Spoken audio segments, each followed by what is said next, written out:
चलिए सबसे पहले आपको इस वक्त की बड़ी खबर से तारुफ करा देते हैं। आर्यन खान, शाहरुख खान के जो बेटे हैं, उनको आज भी कोर्ट से कोई राहत नहीं मिली।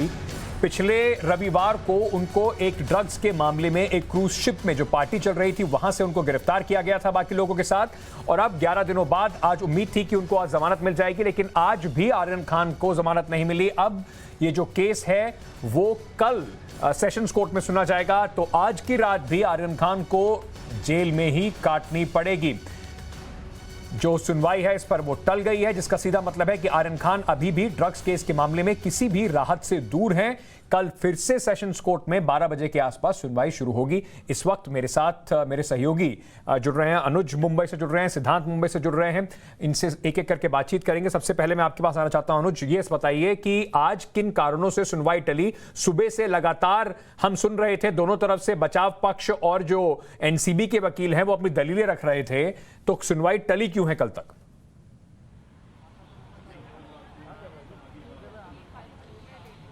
जी देखिए, साफ तौर पे कोर्ट का एक टाइमिंग होता है और टाइमिंग पे जो है वो कहीं न कहीं ज्यादा जा रहा था, इसकी वजह से ये सुनवाई टली। हमारे साथ इस समय वकील मौजूद है अरबाज खान के, उन्हीं से बात करते हैं और समझने की कोशिश करते हैं कि क्या कुछ आज हुआ और कल क्या आगे का प्रोसीडिंग होगा। सर, आपसे जानना चाहेंगे, सुनवाई जो ये टली है, क्यों टली और अब क्या होना?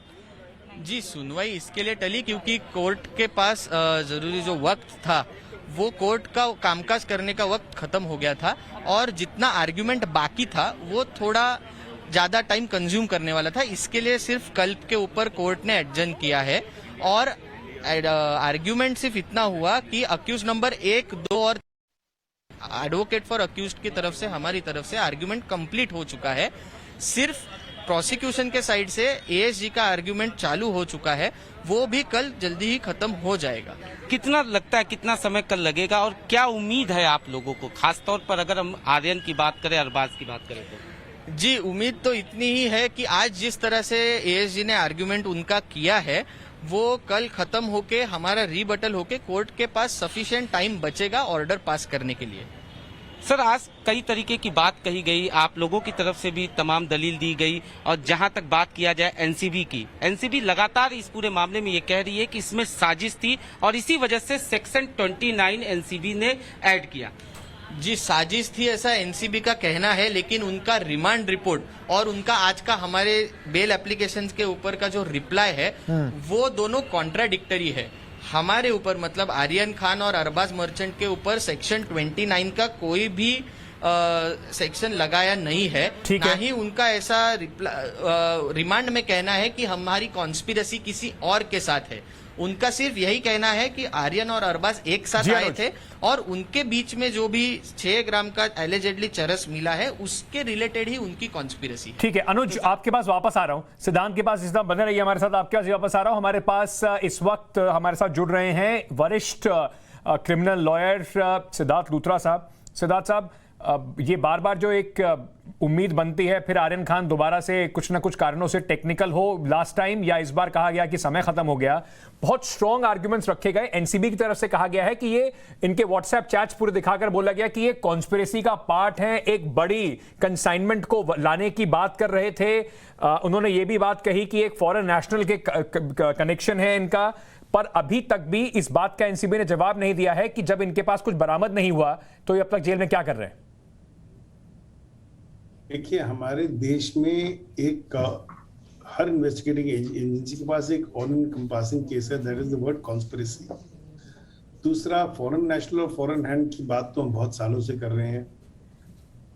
आज तक एनसीबी आपको ना ये जवाब दे पाई है और ना दे पाएगी कि जब रिकवरी नहीं होती तो किस बेसिस पे बेल अपोज की जाती है। This is a case of opposition of bail for the purpose of opposition. और कभी तो मुझे लगता है कि हमारे कोर्ट्स को इंटरफेयर करना पड़ेगा। कोर्ट्स की अपने सिस्टम है, जब बहस चलती है कोर्ट का समय होता है, सुना आज समय पूरा नहीं हो पाया इसलिए बहस कल के लिए चलेगी।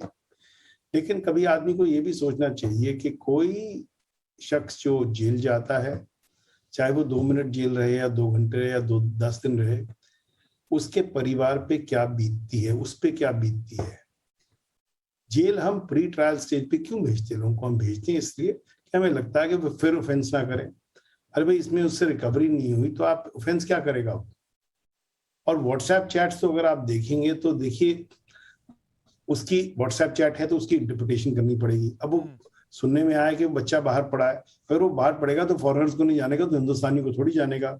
मुझे मुझे लैक ऑफ रैशनल दिखता है कई बारी ऑपोजिशन में। जी हमें एक चीज समझनी चाहिए, बहुत बड़े वकील साहब पेश हो रहे हैं, अनिल सिंह साहब पेश हुए हैं, एडिशनल सोलिसिटर जनरल है, पर जो भी लॉयर्स पेश होते हैं स्टेट के लिए, उनको एक चीज समझनी चाहिए कि वो वकील भारत सरकार के नहीं है, स्टेट गवर्नमेंट के नहीं है, वो वकील इस देश के सिटीजन्स के भी हैं। लूथरा साहब, प्रोसिक्यूटर को राइज करना पड़ेगा और देखना पड़ेगा कि अगर एविडेंस नहीं बनती then you must in fairness say कि भाई we have opposed it, but आपने जो करना बिल देख लीजिएगा, जो पॉइंट है वो कहिए ना। पर लूथरा साहब, आप जाने से पहले मैं आपसे ये समझना चाहता हूं कि उनको कहा जा रहा है कि आर्यन खान जो है वो कॉन्स्पिरेसी का पार्ट हैं। वो कुछ ऐसे लोगों को जानते थे, पोजेशन बाय, उनको नॉलेज थी इस बात की कि वहां पर ड्रग्स इस्तेमाल हो रहे हैं, तो वो भी एक तरह का गुनाह है। देखिए, अगर एनडीपीएस में कोई ऐसा ऑफेंस है तो मुझे ये बता दें, मैं भी बहुत खुश हूँगा। मेरी कॉपी एनडीपीएस एक्ट में ऐसा कोई ऑफेंस अभी मैंने तो नहीं देखा, पर अगर सरकार की कॉपी में ऐसा कोई नया कानून आ गया तो मैं भी चाहता हूँ देखने के लिए। बहुत बहुत शुक्रिया सर हमसे जुड़ने के लिए और अपनी बात रखने के लिए। आपका एक लगातार सिद्धार्थ लूथरा साहब बता रहे हैं कि किस तरीके से जो जेल है इसका मिसयूज करती हैं एजेंसीज, और कैसे इस केस में भी अगर जो बहसबाजी है वो इस बात को लेकर अभी तक समझ में नहीं आ रही है, अगर पोजीशन नहीं है तो उसको क्यों अभी तक जेल में रखा गया है। सिद्धार्थ के पास चलते। सिद्धार्थ, क्या आज प्रमुख रही बातें जो बहस की दोनों तरफ से हुई, क्या प्रमुख बातें रही उसमें आज?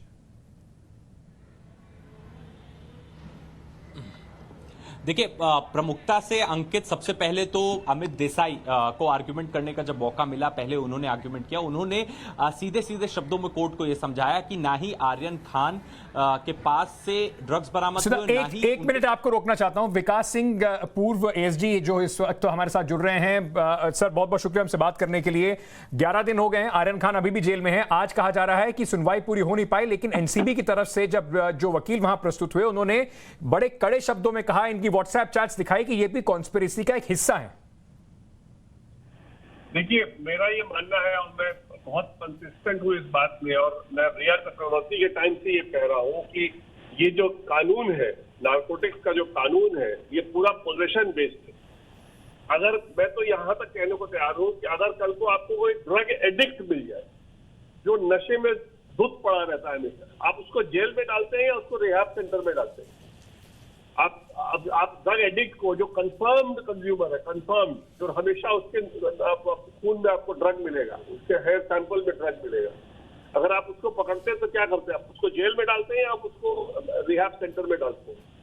यहाँ पर तो कंजम्पशन भी नहीं है, पोजेशन भी नहीं है, तो क्या किस बुनियाद पे एनसीबी इनको अपोज करता है? बेल मेरे को तो समझ नहीं आता। ये तो एक्चुअली बेलेबल है, क्योंकि 1 साल की सजा है अगर कंजम्पशन। जी, तो सर, आपको लगता है किन कारणों से पूरा डिले होता जा रहा है? पहले प्रोसेस की बात हो रही थी, पर एनसीबी इस बेल को बड़े कड़े शब्दों में अपोज कर रही है, तो ऐसा नहीं है कि सिर्फ प्रोसेस की बात है, एनसीबी को भी लगता है कि अभी आर्यन खान को उनकी कस्टडी में रहना चाहिए। भाई, ऐसा है ना कि अब एनसीबी का तो काम है, आज के दिन में हमारे देश में प्रोसिक्यूशन का तो काम है कि जहां आप डिफेंस बोलेंगे राज, ये जो एक डिफेंस प्रोसिक्यूशन का जो एक सही रोल है, जो सुप्रीम कोर्ट ने कई जजमेंट्स में कह रखा है कि प्रोसिक्यूशन का रोल ये नहीं कि हमेशा अपोज करना, बल्कि सच्चाई को सामने लाना। तो सच्चाई, अच्छा कुछ भी करे एनसीबी बोले, जज तो कम से कम उसको समझना चाहिए। अब मेरे को समझ नहीं आता जज क्या कर रहे हैं इतने दिन से, तो एक मिनट इस आदमी का कस्टडी नहीं हो रहा चाहिए।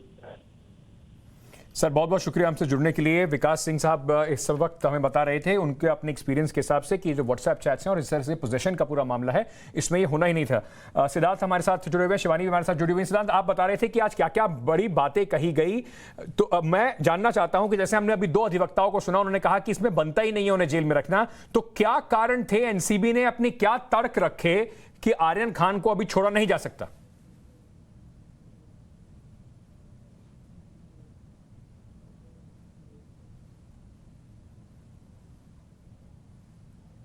सिद्धांत, आप मुझे सुन पा रहे हैं?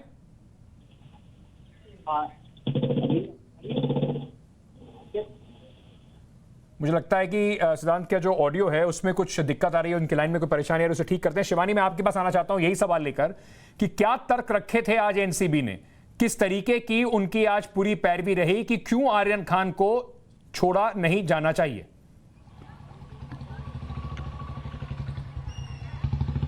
देखिए, सबसे पहले एनसीबी द्वारा सीधे सीधे क्लेम्स लगाए गए थे कि आर्यन खान के पास भले ही कुछ ना मिला हो, लेकिन उन्हें बहुत ही अच्छे से पता था कि उनके दोस्तों के पास ड्रग्स रखे हैं, कहाँ रखे हैं और वो कंज्यूम करने वाले हैं। इस चीज़ को भी उन्होंने अपने स्टेटमेंट में बाकायदा एक्सेप्ट किया है। दूसरी चीज़ ये क्लेम थी एनसीबी द्वारा कि जो व्हाट्सएप चैट सामने आई हैं, जिन्हें वो ओपन कोर्ट में पढ़ नहीं सकते, लेकिन उन्होंने जज के हाथों में वो फाइल दी व्हाट्सएप चैट्स की, उसमें उन्होंने ये दावा किया कि इंटरनेशनल ड्रग पेडलर्स के साथ इन सारी चैट्स के अंदर कॉन्वर्सेशन हुई है, बल्क क्वांटिटी के अंदर ड्रग्स वो लेने की बात हुई है, अलग अलग तरीके के जो ड्रग्स होते हैं उनकी खरीद को लेकर भी बात हुई है। दूसरी चीज सेक्शन 29 बहुत इंपॉर्टेंट रहा आज कोर्ट के अंदर, जहां पर एएसजी ने साफ साफ कहा कि भले ही आपके पास ड्रग्स बिल्कुल ना मिले हो, कम क्वांटिटी में मिले हो, ज्यादा मात्रा में मिले हो या कमर्शियल क्वांटिटी में मिले हो, लेकिन अगर आपको पता था, आपको उसकी जानकारी थी, अगर आप वो ड्रग्स कंज्यूम करने वाले थे अपने दोस्त के साथ, तो आप भी इक्वल पनिशमेंट के हकदार हो जाते हैं। तो ये सारे मुद्दे थे। दूसरी बात, यहाँ पर इंटरनेशनल कनेक्शन लगातार एनसीबी द्वारा क्लेम किया जा रहा है, जिसके अंदर उन्होंने ये कहा कि मिनिस्ट्री ऑफ एक्सटर्नल अफेयर के साथ भी वो बातचीत कर रहे हैं, जिससे कि इंटरनेशनल पेडलर्स की जो जानकारी है वो आ सके और इन्वेस्टिगेशन की जो जांच की प्रक्रिया है उसके अंदर ज्यादा क्लैरिटी आ सके। तो कहीं ना कहीं आर्यन खान जो इस पूरे केस में इंपॉर्टेंट रोल प्ले करते हैं, उन्हें कहीं ना कहीं आसानी नहीं मिलने वाली है, आसानी से बिल नहीं मिलने वाली। एनसीबी पुरजोर ताकत लगाकर इसको अपोज भी कर रही है, लेकिन बात घूम फिर कर फिर वही आ जाती है कि क्या साक्ष्यों के आधार पर उनको अभी तक जेल में रखा जाना चाहिए था या नहीं। आपने दो बड़े लॉयर्स की यहां पर बात सुनी, एनसीबी का अपना तर्क है। आप देखना होगा कल 12 बजे आर्यन खान को कुछ राहत मिलती है या नहीं मिलती। एक रात उनको वहां पर जेल में और गुजारनी पड़ेगी। बहुत बहुत शुक्रिया अनुज, शिवानी और सिद्धांत हमसे जुड़ने के लिए। चलिए अब इसमें आगे बढ़ते हैं।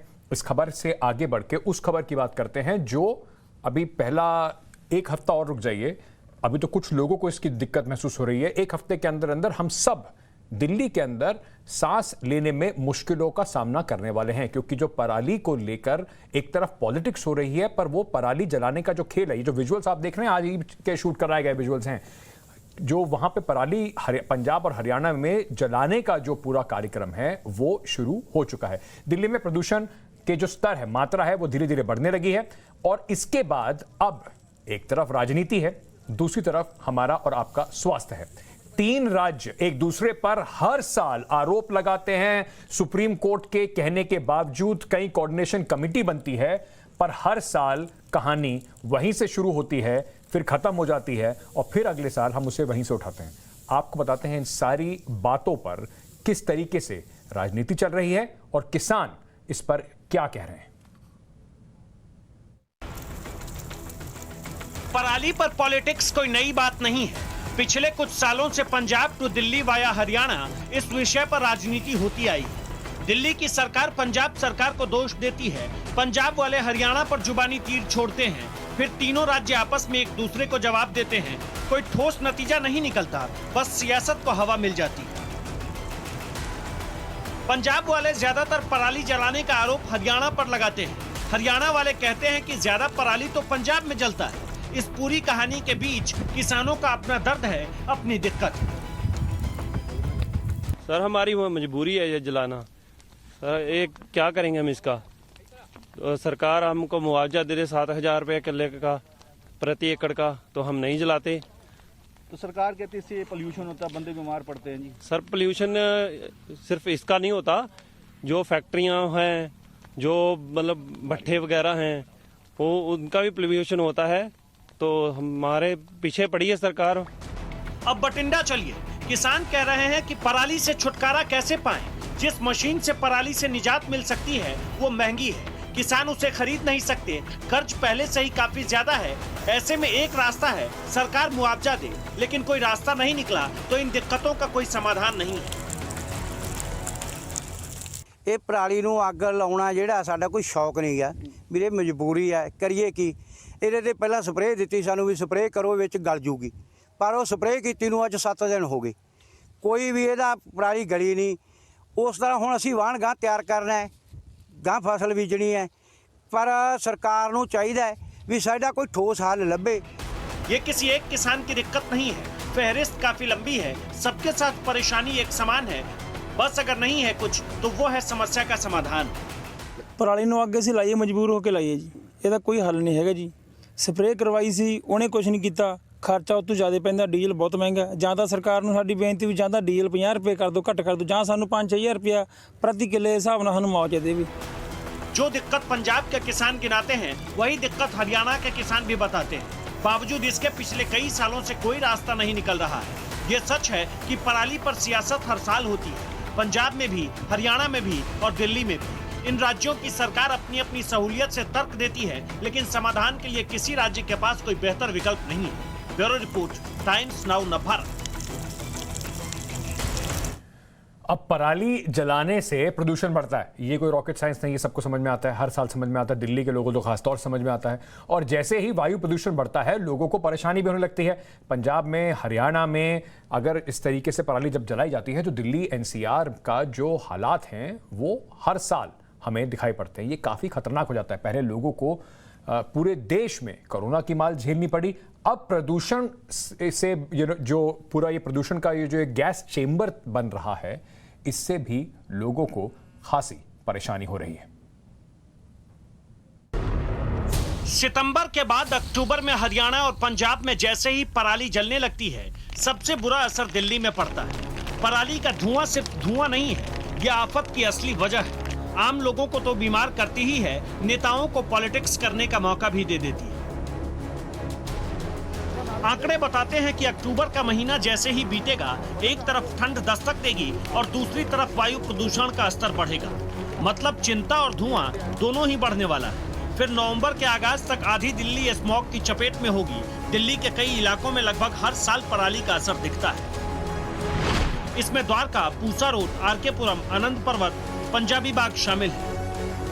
दिल्ली और आसपास के राज्यों में पराली से होने वाली दिक्कतों की कहानी कोई नई नहीं है, लेकिन इस बार खतरा बड़ा है, क्योंकि पहले ही कोरोना ने लोगों के स्वास्थ्य पर बहुत बुरा असर छोड़ा है। अब पराली के जलने से आम लोगों के लिए दिक्कतें और दुविधा दोनों दोगुनी हो जाएगी। आम आदमी के लिए ये पोल्यूशन बहुत खराब है, क्योंकि फेफड़ों को अफेक्ट करता है। तो खास करके अगर किसी को कोविड हुआ है और उसमें उसके फेफड़े बहुत सीवियर डिग्री अफेक्टेड है, तो उसको तो बहुत ही ज़्यादा ध्यान रखना चाहिए। मैं ये ज़रूर बताऊंगा कि मास्क का इस्तेमाल अभी भी करना है, भाप यानी स्टीम लेना है, दिन में 2, 3, 4 बार जितने ले सकते हैं। The energy and resource institute यानी टेरी के मुताबिक पराली जलने का असर जिन लोगों पर पड़ता है वो गंभीर बीमारी की चपेट में भी आ सकते हैं। पराली के धुओं से फेफड़े में कैंसर का खतरा बढ़ता है। 36% तक फेफड़ों में कैंसर का खतरा बढ़ जाता है। पराली के कण फेफड़ों के अंदर फंस सकते हैं। पराली सिर्फ स्वास्थ्य पर ही असर नहीं डालता, पराली जलाने से हवा में जो प्रदूषण फैलती है वो हर साल अरबों डॉलर में आंकी गई है और ये बढ़कर 30 अरब डॉलर तक पहुंच गया है। इसके साथ ही एक रिपोर्ट में इस बात का जिक्र है कि 1 टन पराली जलाने पर 5.5 किलो नाइट्रोजन, लगभग 2.5 किलो फास्फोरस, 25 किलो पोटेशियम और मिट्टी के पोषक तत्व नष्ट हो जाते हैं। एक दूसरी रिपोर्ट बताती है कि फसलों के अवशेष को जला देने से हवा में किस तरह से कार्बन डाइऑक्साइड से लेकर कार्बन मोनोऑक्साइड तक बढ़ जाती है। Carbon dioxide 14.92 crore tonne, carbon monoxide 90 lakh tonne, sulphur oxide 2.5 lakh tonne. आंकड़े तो बताते हैं कि पराली जलने से पंजाब के ग्रामीण क्षेत्रों में रहने वाले लोगों पर काफी असर पड़ता है। इसमें गले की समस्या से लेकर नाक, आंख में जलन तक शामिल है। पंजाब के ग्रामीण इलाकों में 76.8% लोगों में आंखों में जलन, लगभग 45% लोगों में नाकों में दिक्कत और लगभग 45.5% लोगों में गले में परेशानी पराली जलने की वजह से ही होती है। कुल मिलाकर पराली पर सियासत चाहे जितनी हो रही हो, लेकिन ये किसी भी लिहाज से ठीक नहीं है। सबसे बुरा और गहरा असर पड़ता है उन लोगों पर जो इसकी चपेट में आकर गंभीर रूप से बीमार पड़ जाते हैं। Bureau report, Times Now Navbharat. Rajiv Jaitley साहब भारतीय जनता पार्टी की स्पोक्सपर्सन है, हमारे साथ जुड़ रहे हैं। रीना गुप्ता आम आदमी पार्टी से हैं, वो भी हमारे साथ इस वक्त जुड़ रही हैं। आप दोनों का बहुत बहुत स्वागत, शुक्रिया। ज़रूरी ये था कि आप दोनों को बुला के कम से कम ये पूछा जा सके, क्योंकि हरियाणा में बीजेपी की सरकार है, केंद्र में बीजेपी की सरकार है और दिल्ली में आम आदमी पार्टी की सरकार है। सबसे ज़्यादा नुकसान दिल्ली के लोगों को उठाना पड़ता है। रीना जी, हर साल इस पर बातचीत ज़रूर होती रहती है, एक सिस्टम बनाया जाता है। मुख्यमंत्री जी ने आके अभी कुछ और स्टेप्स भी अनाउंस करे हैं। कुल मिलाकर बात इतने सालों से आप भी सरकार में हैं, बात जस की तस है, कुछ बदलाव क्यों नहीं दिख रहा जमीन पर?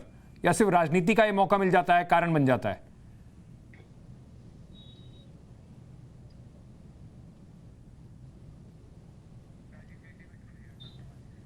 मुझे लगता है रीना जी को हमारी आवाज नहीं पहुंच रही, दोबारा कोशिश करेंगे उनसे बात करने की। राजीव जी, आपने देखा कि किस तरीके से हरियाणा के हमने कई सारे विजुअल दिखाए। खट्टर साहब कहते हैं, अभी 4 दिन पहले उन्होंने कहा कि हरियाणा में कहीं पर भी पराली जलाई नहीं जा रही है। करनाल से आप निकलिए, 5 मिनट की दूरी पर भी आप जाएंगे, वहां से कम 50 किलोमीटर के इलाके में आपको लगातार धुआं ही धुआं दिखाई पड़ेगा।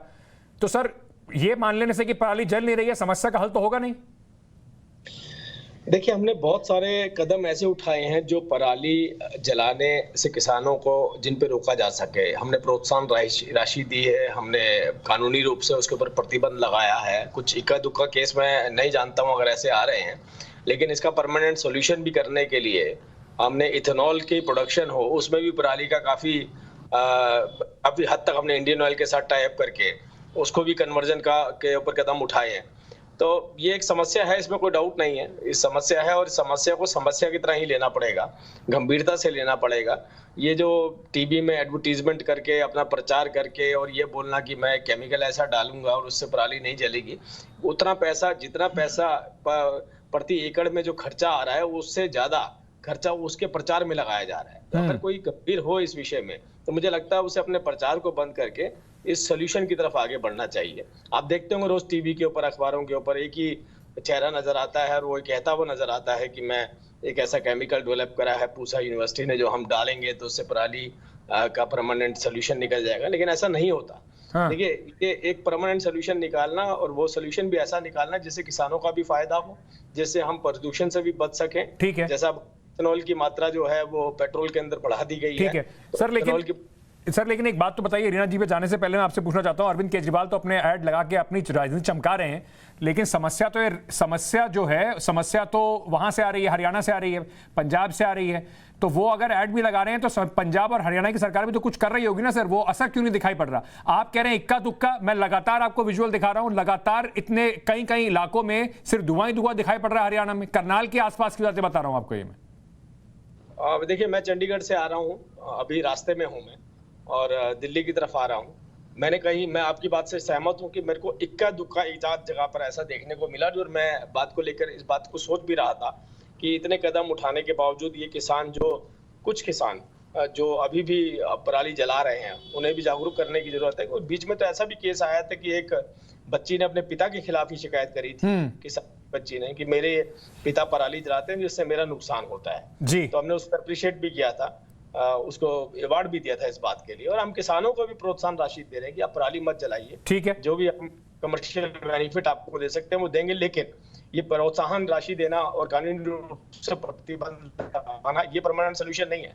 जो असली सोल्यूशन है उस पर हमने काम किया है कि हम उसको इथेनॉल में कन्वर्ट कर रहे हैं, इथेनॉल की प्रोडक्शन कर रहे हैं सर। कई सालों से, अब 7 साल तो वैसे भी केंद्र में भी सरकार को हो गया, हरियाणा में भी सरकार है। पर रीना जी, एक बात बताइए, आपको भी अब तो ये भी नहीं कह सकते कि चलिए हम तो अभी आए हैं। इतने सालों से दिल्ली एक ही समस्या से जूझती जाए, आप लोग सिर्फ ये बताते रहेंगे कि देखिए दिल्ली में तो 2, 4, 5 बहुत कम क्वांटिटी में किसान हैं, उनका भला हो गया तो पराली उसका एग्जाम्पल बन जाएगा। अभी तक भी ऐसा कुछ नहीं कर पाई है आम आदमी पार्टी की सरकार, दिल्ली के अंदर सरकार, कि इस पोल्यूशन से परमानेंट सोल्यूशन कहीं दिखाई पड़े। अब कमाल की बात है, अब ये आज सहयोगी देख लीजिए, जैसे सवाल पूछो रीना गुप्ता जी से उनका फोन कट जाता है। अब सवाल पूछने से पहले ही फोन कट रहा है, फिर कोशिश कर रहे हैं उनके से एक बार दोबारा संपर्क हो सके। राजीव जी, आपसे दोबारा आपके पास ही आना पड़ेगा सर, क्योंकि रीना जी का फोन दोबारा कट गया है। मैं आपको आप बता रहे थे कि इक्का दुक्का है, मैं कुछ तस्वीरें आपको दिखाना चाहता हूं राजीव जी। जैसे मैं बार बार कह रहा हूं, ये करनाल के आसपास की तस्वीरें हैं सर। ऐसा क्यों है कि हम परमानेंट सोल्यूशन की जब बात करते हैं, इतने सालों के बावजूद भी अभी तक भी हम वही खबर हर साल सितंबर में, अक्टूबर में दिखाना शुरू करते हैं। नवंबर दिसंबर तक हम आप और आम आदमी पार्टी के स्पोक्सपर्सन को बैठा के आपस में थोड़ी बहुत जो बहस है वो कर लेते हैं, लेकिन खबरें वैसी की वैसी रहती हैं। देखिए, मैं आपको तीसरी बार एक ही बात बता रहा हूँ कि मैं आपकी मजबूरी समझता हूँ, क्योंकि वो आम आदमी पार्टी के प्रवक्ता का फोन डिस्कनेक्ट हो रहा है, या मुझे लगता है वो केजरीवाल साहब को मिलाना चाहिए। केजरीवाल साहब को ज्यादा बेहतर बता पाएंगे, क्योंकि असली खर्चा जो केजरीवाल साहब ही कर रहे हैं दिल्ली की जनता की जो गाड़ी कमाई है उसको अपने प्रचार पर लुटा रहे हैं। पराली का समाधान निकालना और पराली का में अगर कुछ ऐसा सोल्यूशन जैसा वो क्लेम करते हैं कि हमने किसी यूनिवर्सिटी से पूछा से बनवाया है, अगर ऐसा है तो अभी पीछे भी एक बात उठी थी कि उसका बताइए पर एकड़ कितना खर्चा आता है।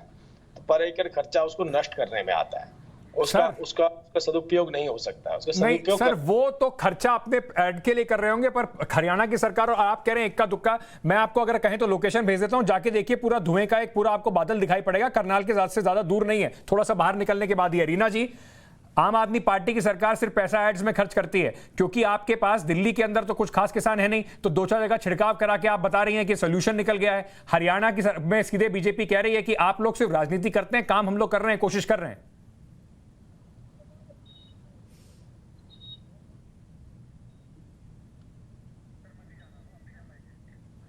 चलिए, मैं थक चुका हूं कोशिश कर करके रीना गुप्ता जी से बात करने की, और लग नहीं रहा कि आज आम आदमी पार्टी के साथ कुछ सहयोग बनने वाला है हमारा बात करने का। तो राजीव जी, आखिरी सवाल भी आपसे ही पूछ लेता हूं। सर, ये बताइए कि इस बार दिल्ली के जो फेफड़े हैं उसको पहले जैसी हालत ना हो, क्योंकि जो जहरीली हवा है वो ये देखकर तो आएगी नहीं कि कौन बीजेपी का वोटर है, कौन आम आदमी पार्टी का वोटर है, कौन मोदी जी को वोट देता है, कौन अरविंद केजरीवाल को वोट देता है, कौन खट्टर साहब को वोट देता है। तो क्या इस बार सेंटर की तरफ से कोई पहल हो सकती है कि सारे स्टेट बैठ के आपस में कुछ समस्या का समाधान निकाल सके?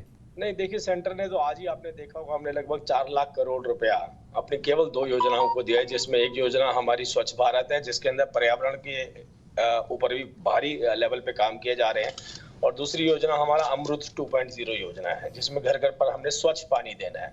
गंदा पानी भी एक बहुत बड़ी समस्या होती है पर्यावरण की, तो हम दोनों ही योजनाओं के ऊपर कार्य कर रहे हैं। और बात रही आपकी स्टेट गवर्नमेंट की, हरियाणा सरकार की, तो हरियाणा सरकार ने विभिन्न कार्य करके पराली के अंदर बहुत हद तक उसमें रोकथाम पाई है। इस बार तो बरसात बहुत लंबे वक्त और लेट तक चली है, जिसकी वजहों से भी एयर पोल्यूशन में कमी आई है। लेकिन हम उम्मीद करते हैं कि अगले वर्ष तक आते आते हम पूरी तरह से इसके ऊपर कंट्रोल पा लेंगे। राजीव जी, कहाँ पहुंच गए वैसे आप चंडीगढ़ से दिल्ली आने के रास्ते में? मैं कुरुक्षेत्र में पहुंचा हूँ। सर, कुरुक्षेत्र में अगर आप हैं तो करनाल बस आपके पास पहुंचने वाले होंगे। मैं आपको वीडियो बना के भेजूंगा, अगर मुझे ऐसा कहीं नजारा देखने को मिलेगा तो। क्योंकि आप कहें तो कुछ वीडियो मैं भी भेज देता हूँ। 50 किलोमीटर का दायरा है, हमारे लोगों ने भी पूरा धुएं का बादल भेजा है। तो राजीव जी, ईमानदारी से बना के भेजिएगा, जनता आप पे बड़ा विश्वास करती है इस मामलों में। चलिए, बहुत बहुत शुक्रिया राजीव जी हमसे जुड़ने के लिए। चलिए, आज मैंने आपको शुरुआत में वादा किया था, खैर ये वादा मैंने आपको सोमवार से किया था कि महंगाई जो है लगातार, डीजल पेट्रोल के जैसे दाम बढ़ रहे हैं, हम इस पर लोकतंत्र में लगातार बात करते रहेंगे, लगातार सवाल उठाते रहेंगे। जनता के सरोकार से जुड़ी हमें लगता है सबसे बड़ी खबर यही है। आज मैं आपको बताना चाहता हूं, सीएनजी जो है, जिससे गाड़ियां आप चलवाते हैं, जो थोड़ा क्लीन पोल्यूशन, जिसको बोला जाता है कि क्लीन एनर्जी है, 2 रुपये 28 पैसे की इसमें बढ़ोतरी हुई है। और पीएनजी यानी कि पाइप नेचुरल गैस, जिससे आपके घर में खाना बनता है, इसमें 2 रुपये 10 पैसे की बढ़ोतरी हुई है। 2 अक्टूबर को सीएनजी 2 रुपये 28 पैसे से अब तक बढ़ोतरी होगी, और पीएनजी में 2 रुपये 10 पैसे की बढ़ोतरी। 1 महीने में 2 बार इस तरीके से बढ़ोतरी करी जा चुकी है इन दोनों गैसेस पर। अब इसका बोझ जो है वो आम आदमी पर जरूर पड़ रहा है। अब कैसे आम आदमी का बोझ बढ़ता जा रहा है? 2014 में सीएनजी 35 रुपये 20 पैसे प्रति किलो होती थी, पीएनजी 24 रुपये 5 पैसे। अब 2021 की अगर बात करें तो ये करीब 50 रुपए के आसपास सीएनजी चल रही है, और 35 रुपये 11 पैसे पर जो पीएनजी है वो चल रही है। इसकी बढ़ोतरी जो अगर आप देखें तो 41% की बढ़ोतरी हुई है सीएनजी में, और पीएनजी के दामों में 43.3% की बढ़ोतरी हुई है। अब 1 महीने में 2 बार सीएनजी पीएनजी के दाम बढ़ जाएंगे। सीएनजी जिससे गाड़ियां चलती हैं, पीएनजी जिससे आपका चूल्हा जलता है। ऐसे में आम आदमी करे तो क्या करे, बोले तो क्या बोले। लेकिन इसी के बीच केंद्र सरकार ने एक खुशखबरी लोगों को दी। मतलब गर्मी ज़्यादा हो जाती है ना, तो छाता लगा के आपको लगता है कि थोड़ा राहत मिल रही है। वैसे केंद्र सरकार ने आज छाता खोला और कहा कि 5 महीने में महंगाई दर जो है वो सबसे निचले स्तर पर आ गई है। अब आपको दिखाते हैं कि अगर इतनी राहत की बात है तो हम सबको ये राहत फील भी होनी चाहिए, हमें राहत महसूस भी होनी चाहिए। क्या आम आदमी भी इसी राहत को जमीन पर महसूस कर रहा है? ग्राउंड रिपोर्ट देखिए, इस पे आगे और बात करेंगे।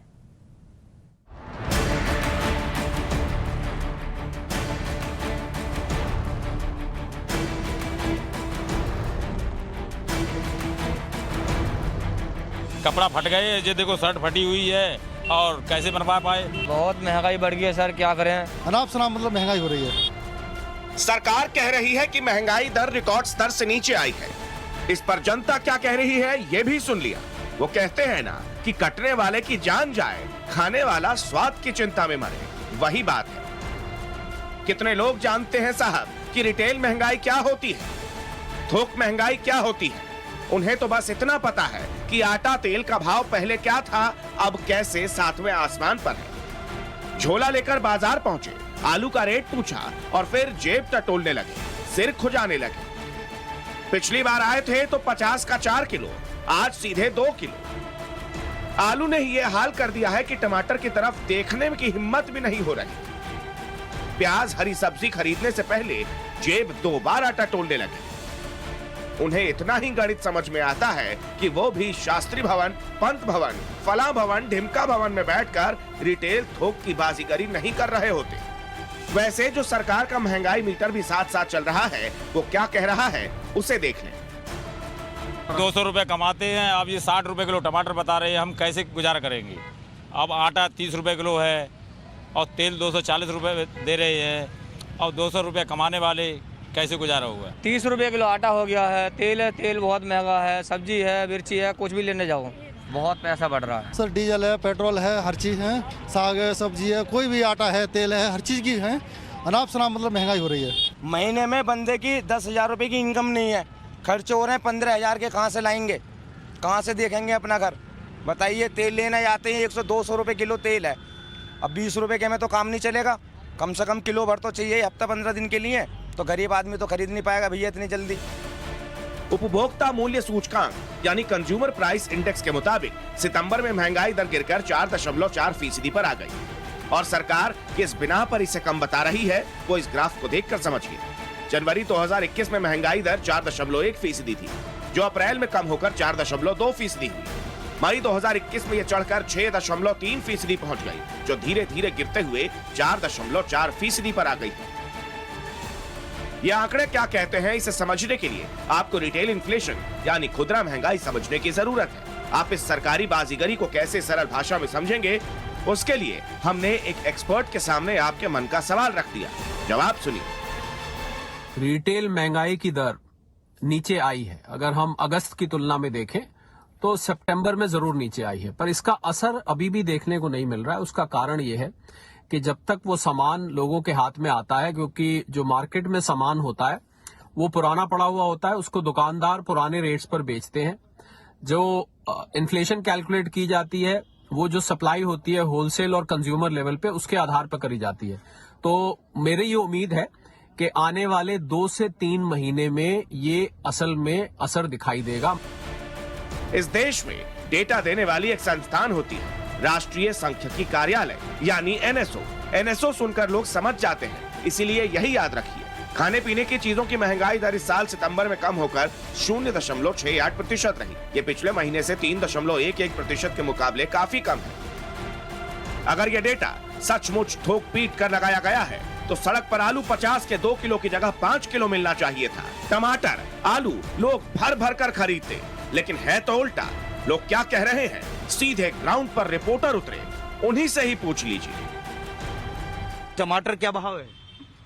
टमाटर जो है ना 80 रुपए किलो बिकने लगा। 80 रुपए हो गया है टमाटर। और ये खीरा? खीरा 50-60 बिक रहा है। 50-60। और ये आलू?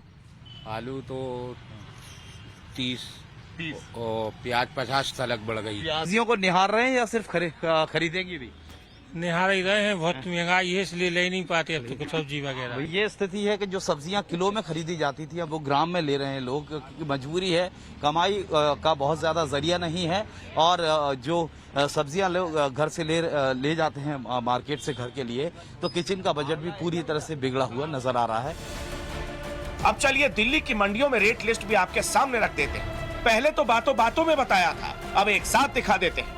पिछले महीने पालक 10 रुपए किलो था, जो अब 50 रुपए किलो है। टमाटर महीने भर पहले 20 रुपए का था, अब 50 के भाव बिक रहा है। प्याज का भी वही हाल है, पिछले महीने 25 रुपए प्रति किलो, अब 50।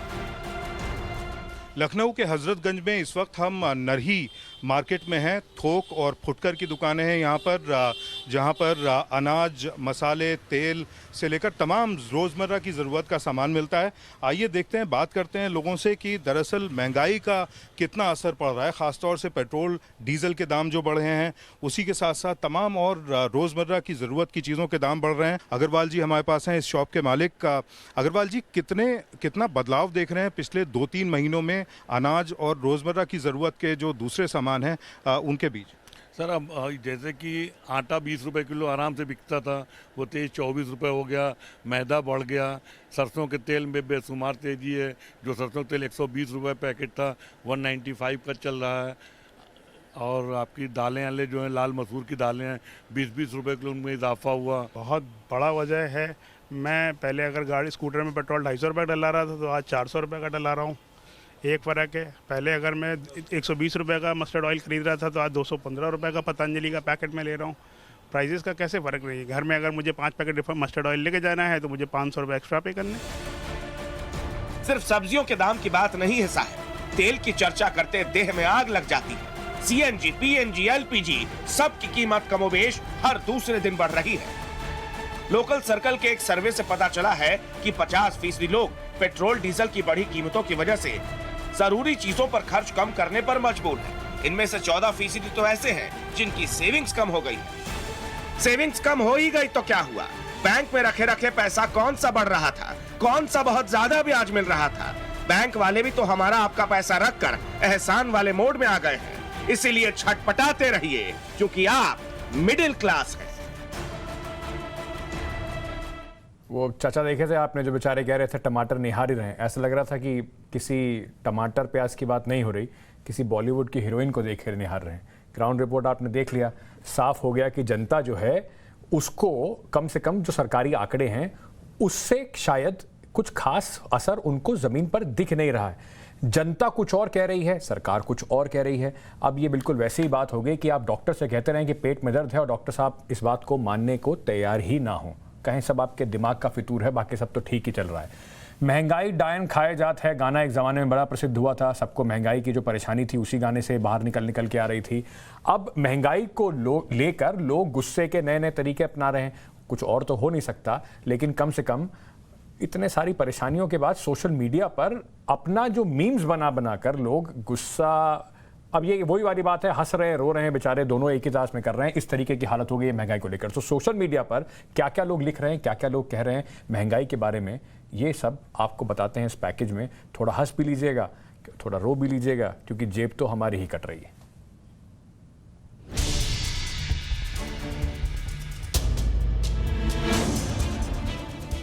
महंगाई ने अब सीधे मिडिल क्लास को टारगेट कर लिया है। दाम सुनते ही लोग एक ही साथ हंसते भी हैं और रोते भी हैं। हालात ही ऐसे हैं जनाब। टमाटर का भाव कलाकंद के बराबर हो गया है। आलू लगभग मोतीचूर लड्डू के भाव में बिकने लगे हैं। फिर हरी सब्जियों की बात ही क्या करें। पेट्रोल डीजल की कहानी तो आप सब जान रहे हैं। हर दिन महंगाई के नाखून लंबे होते जा रहे हैं, जो आम लोगों की जेब में सेंध लगाने के लिए काफी है। महंगाई की बात हो और सोशल मीडिया पर जिक्र ना हो, ऐसा नहीं हो सकता। सरकार इस वीडियो को देखिए, महंगाई से एक ही बचाव है, कम खाएं और स्वस्थ रहें। कपड़े। नमस्कार। पेट्रोल डीजल की बढ़ती कीमतों से घबराना नहीं है। इसका भी वही बचाव है जो कोविड का है। घर में रहें, स्वस्थ रहें, मस्त रहें। सरकार को आपकी बहुत चिंता है। महंगाई एक बीमारी है, इससे बचें। खाना कम खाएं, कपड़े फटे पुराने पहने और हो सके तो कहीं पर भी पैदल ही जाएं। ईंधन वाले वाहनों का प्रयोग ना करें। ध्यान रहे, हमें महंगाई से लड़ना है, सरकार से नहीं। हंसना मना है साहब, हंसेंगे भी कैसे। महंगाई की मार से तो आप पहले ही परेशान हैं। आप क्या, जिसे जहां देखिए वहीं महंगाई से परेशान है। जिस छोटी ट्रक में पहले एलपीजी सिलेंडर लाए जा रहे थे, उसी ट्रक में अब लकड़ी रखे जा रहे हैं। ये सब सोशल मीडिया पर वायरल है। एक एक करके तस्वीर देखते चलिए। इस तस्वीर में मोहतरमा की साड़ी पर सिलेंडर की तस्वीर है। पति ने देखते ही बता दिया कि महंगी ही होगी। एक तो नई साड़ी, ऊपर से सिलेंडर की तस्वीर भी महंगी तो होगी ही। एलपीजी सिलेंडर की महंगाई के बारे में आप जानते ही होंगे। पिछले एक साल में जो रेट बढ़े हैं, उसके बाद लोग खुद से ही सवाल पूछ रहे हैं। फिर मन ही मन गुनगुना रहे हैं, शेर को पाला है तो खर्च तो उठाना ही पड़ेगा। पेट्रोल तो पहले ही ज्यादातर राज्यों में शतक लगा चुका है। कहीं कहीं डीजल भी 90 के पार है। हाल यही रहा तो एक ही पिच पर पेट्रोल के बाद डीजल के भी शतक हो जाएंगे। महंगाई की मार, जनता में हाहाकार, ये सब थोड़ी पुरानी हो गई। महंगाई की मार तो हर जगह है, लोग परेशान भी हैं, हम भी, आप भी, लेकिन इसका उपाय क्या है और इस उपाय का समाधान कौन निकालेगा? इस सवाल के जवाब की तलाश हर किसी को है, आपको भी, हमको भी। Bureau report, Times Now Navbharat. चलिए साहब, इसी पर आज विराम लगाते हैं। जैसे कि हम उन्हें बता रहे थे कि महंगाई की मार तो अब पुरानी हो गई, जैसे कि वो स्लोगन पुराना हो गया, बहुत हुई महंगाई की मार। चलिए, आज के लिए इतना ही। कल फिर मुलाकात होगी देश के बड़े मुद्दे जो आपसे जुड़े हुए हैं उनको लेकर लोकतंत्र में।